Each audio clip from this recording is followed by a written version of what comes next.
Келесі айдарымыз жалғасын. Бәрекелді, кезекті сұлулық зертханасы айдарында.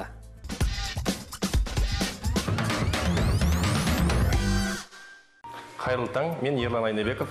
Сіздерге бүгін тағы да бір шаш үлгісін жасап көрсетемін. Егер жұмыс бағына байланысты кейбір қыз-келіншектеріміз офистарда істейді. Егер жинау керек болса, яғни офиста немесе тағы да бір кеңсе бөлімдерде істейтін әйел қыздарымыз болса, мен жинауды кеңес берер едім.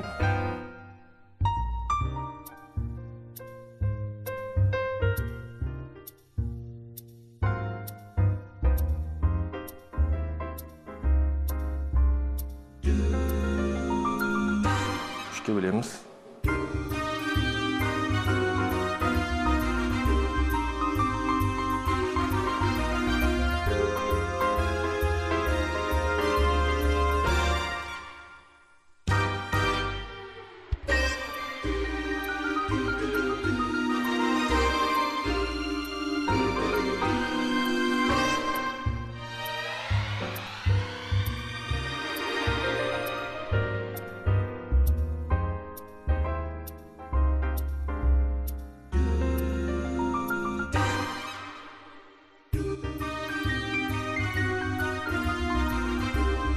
Шаш түйгенде адамда бас формасы деген болады.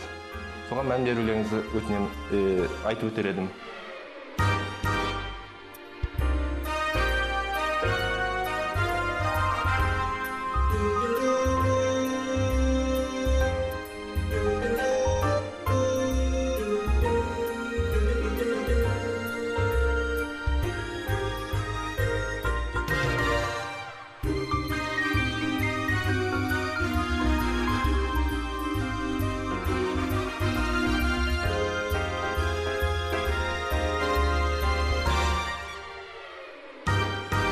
Міне шаш үлгіміз дайын болды. Яғни 10-15 минут аралығында жеңіл ғана әрбір қыз-келіншектеріміз